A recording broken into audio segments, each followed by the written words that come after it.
Good evening, this side Pooja Gupta and you are watching my channel. स्वागत करती हूँ मैं आपका इस चैनल पे। तो शुरू करते हैं हम अपना टैट मेडिकल का सेकंड सेशन। उम्मीद करती हूँ कि आपको सेशंस पसंद आ रहे हैं। These are the practice sessions. किसी ने लिखा था, आई थिंक कोई RS शर्मा है, मैं उनसे उम्मीद करती हूँ कि उन्होंने कहा है कि केमिस्ट्री, देखिए बहुत जल्दी मैं साइंस की क्लासेस को रिज्यूम कर रही हूँ या साइंस की क्लासेस शुरू हो जाएंगी जिसमें हम केमिस्ट्री और बायो को पूरा डिटेल से डील करेंगे। बट अभी के लिए आप प्लीज़ इन सेशंस को देख लीजिए। अभी के लिए मेरे पास टाइम कम है, अभी कुछ दिनों के लिए, तो प्लीज़ आप इन सेशंस को देखिए। इन पे सिर्फ आप प्रैक्टिस कीजिए कि क्या क्वेश्चंस आ सकते हैं, ठीक है। तो आप अपने आप को चेक कीजिए कि क्या आता है, ठीक है। तो इतनी एक्सप्लेनेशंस नहीं हो पाएंगी पर फिर भी कोशिश पूरी करूँगी, ठीक है। तो पहला क्वेश्चन आपका डील किया जाता है। फर्स्ट क्वेश्चन आपका है, classical conditioning was presented by whom। Classical conditioning जो है वो किसने दी है? BF स्किनर, पावलोव, प्लेटो। तो BF स्किनर ने तो ऑपरेंट कंडीशनिंग दी थी, तो पावलोव ने दी थी आपकी classical conditioning. Which method is use to study the behaviour और द इवेंट। कौन सी ऐसा घटना है या अध्ययन है, किस विधि का उपयोग किया जाता है, किस विधि का? प्रायोगिक नहीं, अवलोकन विधि जो आएगी आपकी, ये क्या आएगी? ऑब्जर्वेशन। किसी भी बिहेवियर और इवेंट को स्टडी करने के लिए हम क्या लेते हैं? ऑब्जर्वेशन। साइकोलॉजिकल नहीं आएगा, ऑल ऑफ द अबव नहीं आएगा। बिहेवियरिज्म के फादर कौन है या फाउंडर कौन है? मैस्लोव। मैस्लोव ने मोटिवेशन दी थी। एरिस्टोटले नहीं, father of psychology. Answer is आपका JB वॉटसन। बिहेवियर, व्यवहारवाद के व्यवहार को समझने के लिए व्यवस्थित दृष्टिकोण क्या होना चाहिए? Human beings, animals, both A and B या नन ऑफ दे। मतलब अगर हमें कोई भी व्यवहार, behaviourism is the systematic approach. अगर किसी का बिहेवियर, अगर किसी चीज़ को जानना है तो उसके बिहेवियर से जानना पड़ेगा। तो ये किसको जान सकते हैं हम उसके बिहेवियर से? या तो एनिमल्स या प्लांट्स। तो इसका आंसर क्या आएगा? Both A and B। In which method we study the step by step growth of a child। कौन सा ऐसा मेथड है जिसमें हम एक स्टेप बाय स्टेप मेथड जो है या स्टेप बाय स्टेप हम बच्चे की ग्रोथ के बारे में, देखिए एक्सपेरिमेंट तो कर नहीं सकते बच्चे की ग्रोथ पे। बच्चे की ग्रोथ उसकी डेवलपमेंट्स पे डिपेंड करती है कि हर दिन जो उसकी डेवलपमेंट होती जाएगी उस पर डिपेंड करेगा। तो answer is developmental method. Answer is developmental, यानी विकास। एक्सपेरिमेंट पे नहीं आएगा, विकास पे आएगा। चलिए नेक्स्ट देखते हैं। कॉग्निटिव डेवलपमेंट डील्स विद, जो आपकी कॉग्निटिव होता है, कॉग्निटिव जो होता है वो इंटेलेक्चुअल और नॉलेज पे डिपेंड करता है। तो अगर नॉलेज पे डिपेंड करता है then it deals with the आपके ब्रेन डेवलपमेंट, ठीक है, माइंड से। The most well known and influential theory of cognitive development was, कि संज्ञात्मक विकास का सबसे प्रसिद्ध प्रभावशाली सिद्धांत किसके द्वारा प्रस्तुत किया गया है?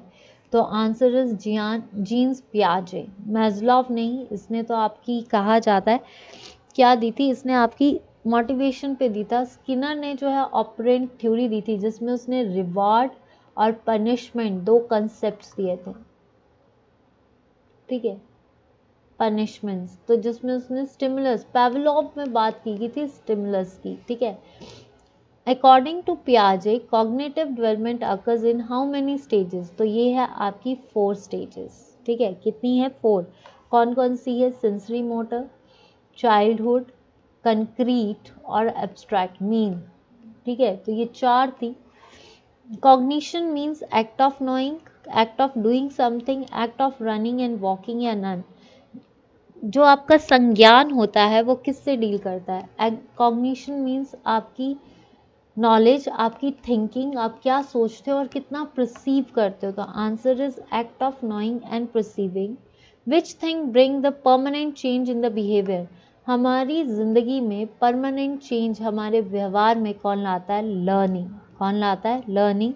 एजुकेशन भी लाती है बोथ, पर सबसे ज़्यादा परमानेंट चेंज हमने जो सीखा है, एजुकेशन तो आ गई, एजुकेशन के बाद आप पढ़ लेते हो, पढ़ने के बाद उस पढ़ाई तो आप ऐसे भी कर रहे हो, लेकिन पढ़ाई के बाद आपने सीखा क्या है, दैट इज़ मोस्ट इम्पॉर्टेंट। कोई भी बच्चा उसको पढ़ने के लिए बोल देते हैं हम पढ़ लेगा जी, लेकिन पढ़ने के बाद उसने सीखा कुछ नहीं, बुक्स खोल के पढ़ लिया और कुछ सीखा नहीं, दैट इज़ नथिंग तो बिहेवियर जो है that is depends upon the learning. अब आता है आपका मेडिकल का टेस्ट है, ये बायो के क्वेश्चंस है, तो चलिए इसको डील करते हैं। Vernalization is done at, vernalization वसंतीकरण कब होता है? ये जब होता है जब टेम्परेचर बहुत कम होता है, जैसे स्प्रिंग सीजन आता है ना, स्प्रिंग के मतलब स्प्रिंग सर्दियों के बाद जो स्प्रिंग सीजन आता है उस टाइम पे होता है एट लो टेम्परेचर। बोल्टिंग में बी इंड्यूस्ड बाय, बोल्टिंग किसकी वजह से होती है? साइटोकाइनेंस जो कि सेल डिवीजन करता है, ऑक्सिन्स जो कि ग्रोथ करता है, abscisic is the stress hormone जो प्लांट्स की स्ट्रेस ग्रोथ को रोकता है, डोरमेंसी करता है। आंसर इज गिबलिन्स जो आपकी सीड डोरमेंसी, मतलब ये तो आपकी ग्रोथ को रोक देगा, ये आपका ग्रोथ हार्मोन ही है जो खासकर सीड डोरमेंसी या बोल्टिंग या जर्मिनेशन में हेल्प करता है।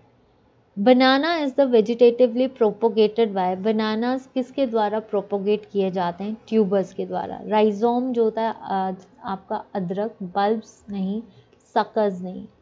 The process of embryo formation without fertilisation, embryo formation जब होती है यानी एम्ब्रियो बनना लेकिन फर्टिलाइजेशन नहीं होना, फ्यूजन नहीं होना। एपोस्पोरी ये तो स्पोर्स में होता है। Apogamy gametophytes without fusion, answer is parthenocarpy. Polyembryony तो बहुत सारे एम्ब्रियोज होते हैं। नेक्स्ट आता है आपका question, wind pollination is common in, सबसे विंड पॉलिनेशन को हम एनिमोफिली भी बोलते हैं।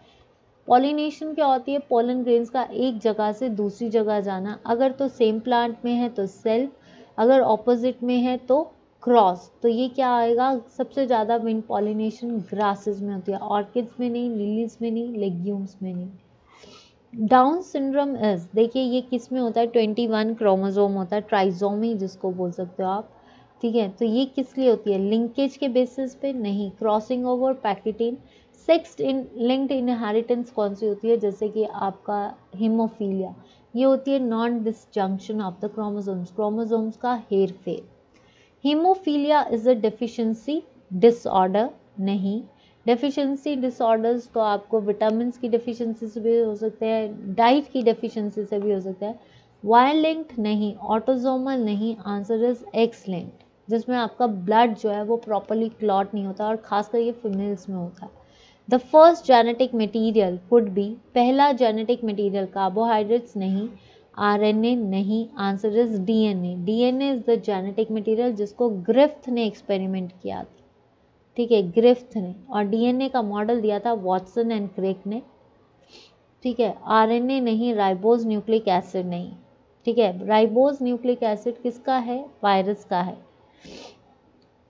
नेक्स्ट आता है mRNA directs the building of proteins through the sequence of, देखिए एमआरएनए जो है ये आपका क्या बनाता है? प्रोटीन्स बनाता है, ठीक है। इस प्रोसेस को हम क्या बोलते हैं? ट्रांसलेशन। तो उस टाइम पे हमें क्या चाहिए? कोडोन्स, क्योंकि जब एमआरएनए ने प्रोटीन्स बनाने हैं तो टीआरएनए चाहिए, टीआरएनए ट्रांसफर करेगा जिसमें कोडोन्स और एंटीकोडोन्स होते हैं, फिर राइबोसोमल जुड़ता है, ठीक है। तो आंसर एक्सोन्स, एक्सोन्स जो होते हैं ये सीक्वेंसेस, मतलब आप ये मान के इंट्रॉन्स जो, देखिए ये तो आपका बाद में स्प्लाइसिंग का काम करता है, इंट्रॉन्स जब आपकी ट्रांसलेशन से पहले चाहिए होते हैं, ठीक है। Transposons are the sequences of rRNA, ribosomal नहीं, टीआरएनए नहीं, एमआरएनए नहीं, मैसेंजर, आंसर इज डीएनए, इसको जंपिंग जीन्स भी बोलते हैं।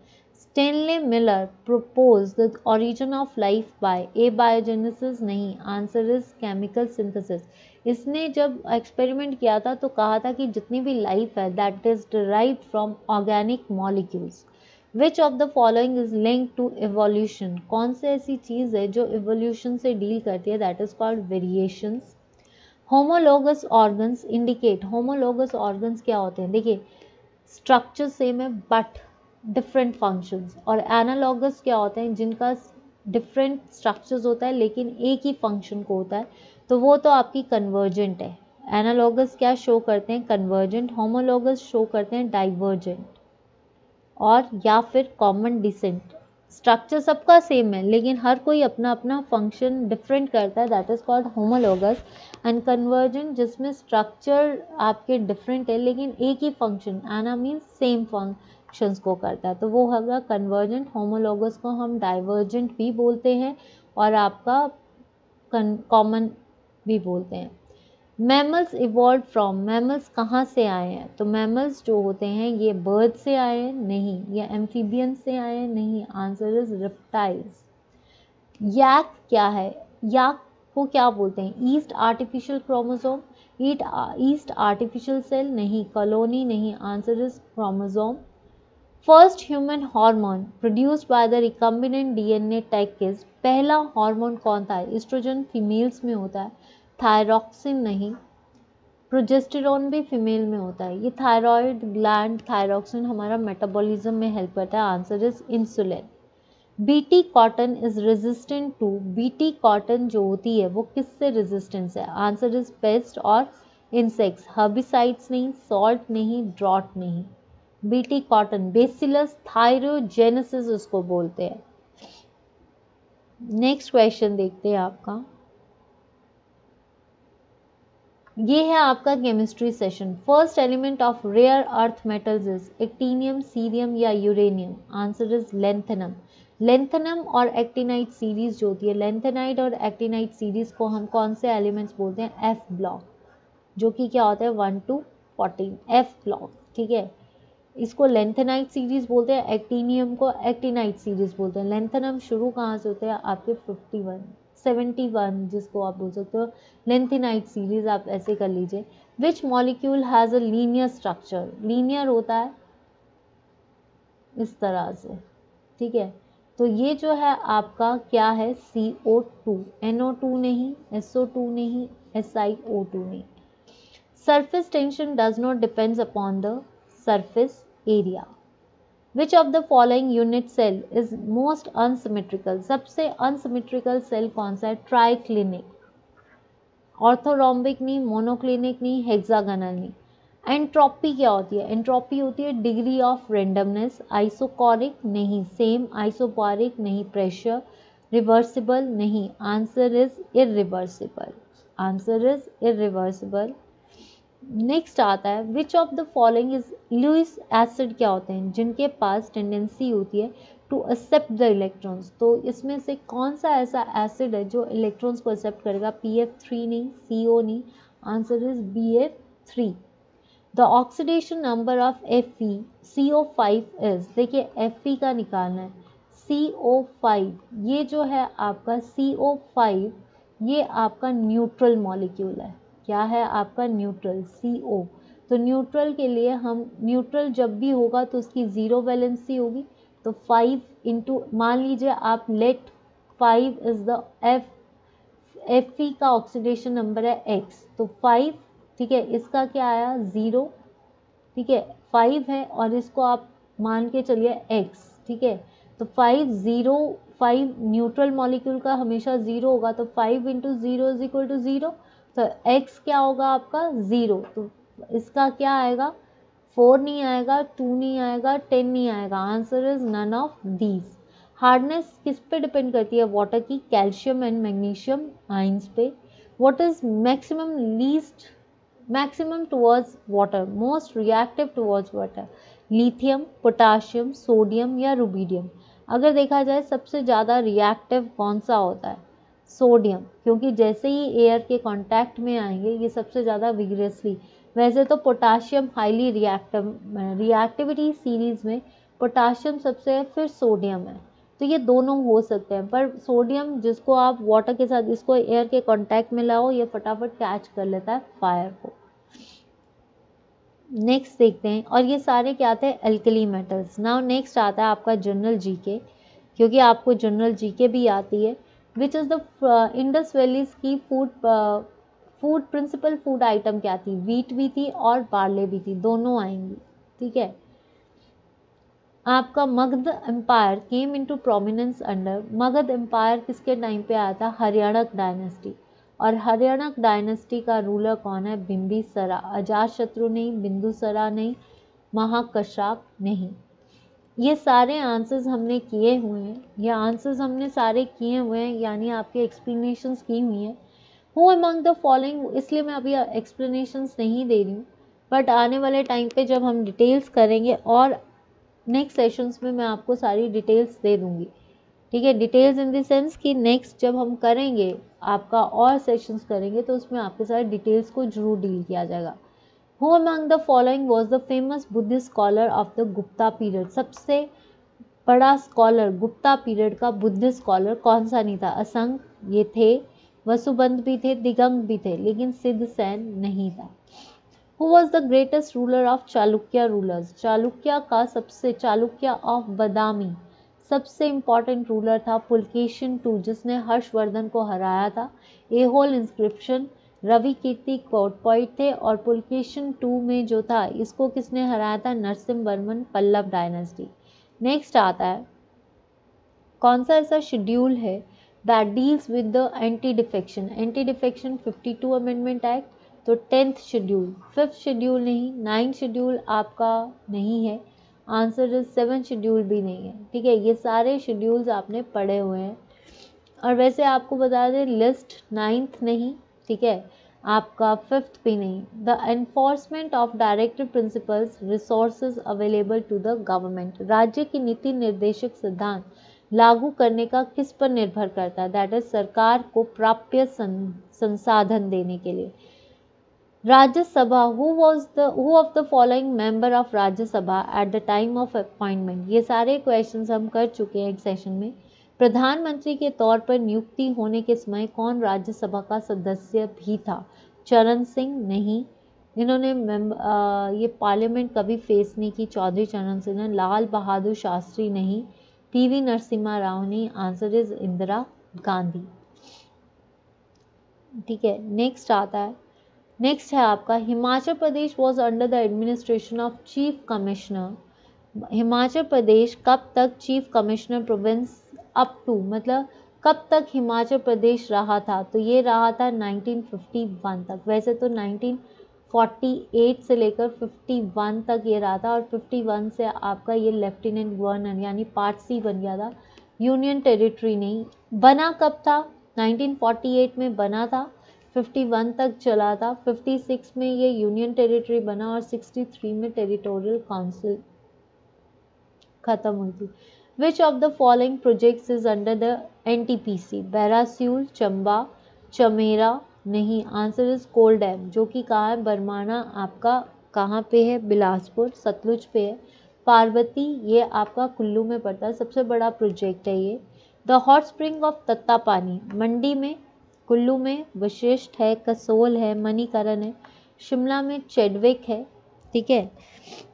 आपका चंबा में सतधारा और धनछो ये कोल्ड वाटर है, answer is Mandi, answer is Mandi, ठीक है। जोड़ी भी है हॉट वाटर स्प्रिंग जो कि शिमला में है। तो ये था मेरा आज का सेशन मेडिकल का। आई होप कि आपको सेशन अच्छा लगा। तो अगर वीडियो अच्छी लगी है और आपके लिए क्वेश्चंस अच्छे हैं तो प्लीज़ वीडियो को लाइक एंड शेयर जरूर करना। अभी आप सिर्फ एक्सप्लेन करो, क्योंकि मुझे ऐसा लग रहा है जब मैंने एक्सप्लेन नहीं किया तो मुझे भी गिल्ट हो रहा है, बट इस टाइम के लिए आप प्लीज़, मैं बार बार कह रही हूँ, प्लीज़ मुझे अपोलोजाइज़ करना।